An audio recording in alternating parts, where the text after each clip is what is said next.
Today we're going to go over 3 exercises that's going to help you with your glute strength. Let's get into it. The first one is the Bulgarian split squat. This exercise can be so helpful for you with your glute strength. One of the key things you have to do is that you have to hip hinge a little bit forward when you do this exercise. This exercise gives you the single leg stance. It gives you a little bit of assistance to work towards moving towards a single leg squat.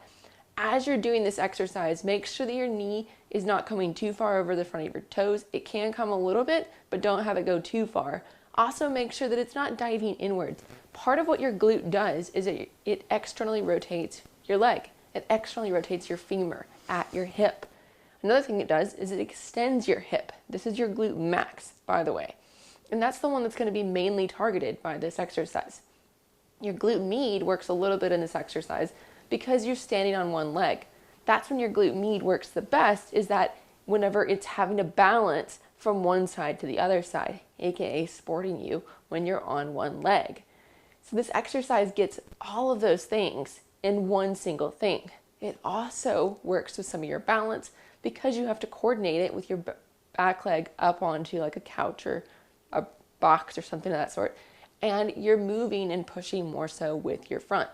If you're feeling this exercise a ton in your quad and none in your glute, then that's when you really need to think about your posterior pelvic tilt, aka how your pelvis is moving, whether it's tipped back or tipped forward, giving you a like hyperlordosis or your back is extending, or whether you're too far flat. There's a couple studies that go over that if you do a slight posterior pelvic tilt, where you shift your pelvis back, flexing your low back, then that helps you to engage your glutes, especially in this exercise and in the next one that we're going to be talking about. That brings us to the next one.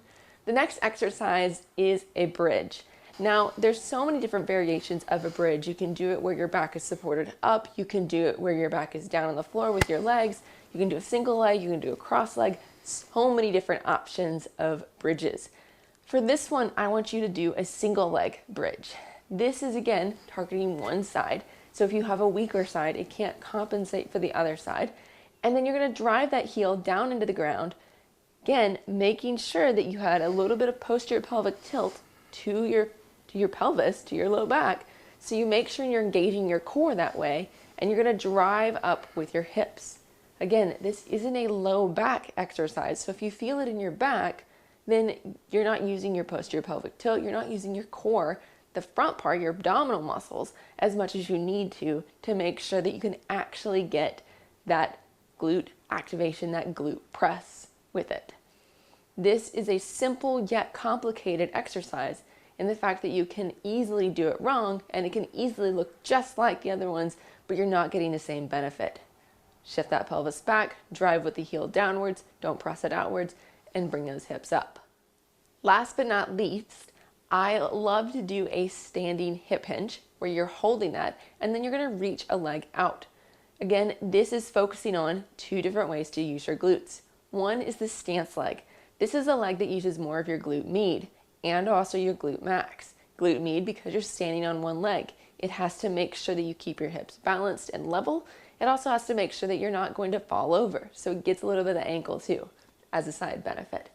You're also getting that core support for your glute to fire and work. You're also getting your glute max because that's what's holding and keeping you stable from your body just collapsing and going forward. That's the beauty of your stance leg. The moving leg is the one that you're actually bringing up and out to the side a little bit. You're not going straight back. You're not going just to the side. You're kind of doing the diagonal out and back. This makes you have to use both your glute max and your glute med. If you want to add a little bit of your knee driving out to the side with it, so you're externally rotating that femur, that hip a little bit, then that's going to help you use a little bit more of your glute max as you're bringing your leg a little bit more back into the side. The side part helps you use your glute med better. And so adding those 2 together helps you use both of them with the combination of your core to help you with a great exercise to target not only just your glutes, but also the things surrounding it that helps you to use your glutes the best.